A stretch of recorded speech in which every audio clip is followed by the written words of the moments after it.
Friends, Mumbai Indians గురించి చెప్పాలి అంటే ఐపీఎల్‌లో వాళ్ళ రూటే సెపరేట్. అయితే చాలా సందర్భాలలో ఓడిపోయిన తర్వాత కూడా మళ్ళీ అద్భుతమైన కమ్‌బ్యాక్ ఇచ్చి ప్లే ఆఫ్‌కి ఎళ్ళిన సందర్భాలు చాలానే ఉన్నాయి.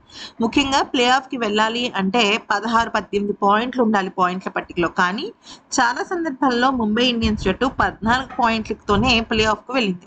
అయితే ఇప్పుడు మనం విషయంలోకొచ్చినట్టయితే ముంబై ఇండియన్స్ యాజమాన్యానికి ఒక అద్భుతమైన అవకాశం వచ్చింది. హార్దిక్ పాండ్యా, సూర్యకుమార్ యాదవ్‌ని పక్కన పెట్టేసి ఇప్పుడు మళ్ళీ రోహిత్ శర్మను కెప్టెన్‌గా తీసుకొస్తోందా అంటే అవుననే చెప్పాలి. కారణం ఏంటి అంటే హార్దిక్ పాండ్యాకు విపరీతమైన వెన్ను సమస్య వచ్చింది. దానికి తోడు తను ఇప్పుడు జట్టుకు దూరం అయిపోయాడు. ప్రాక్టీస్ సెషన్స్‌లో కూడా పాల్గొనటం లేదు. మరోవైపు ఈ సూర్యకుమార్ యాదవ్ వైస్ కెప్టెన్ అయినప్పటికీ కూడా తన భార్య గర్భవతి. ఇక రేపు మాపో తనకి డెలివరీ కూడా అయ్యే సందర్భాలున్నాయి. మరోవైపు ముంబై ఇండియన్స్ జట్టు అసలు ప్లే ఆఫ్‌కి వెళ్తుందా? లేదా? అనే విషయం పైన క్లారిటీ లేకుండా ఉంది.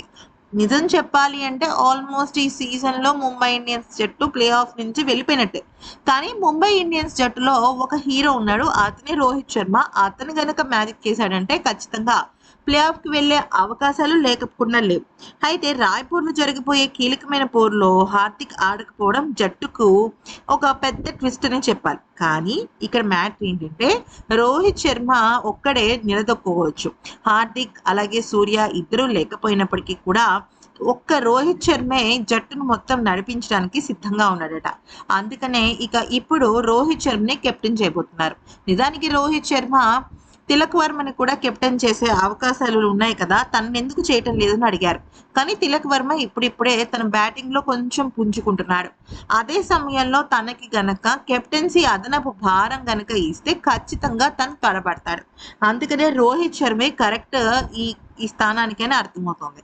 ఒకవేళ అదే గనక జరిగితే చూసే ఆడియన్స్‌కి అలాగే మనకి హ్యాపీగా అనిపిస్తుంది.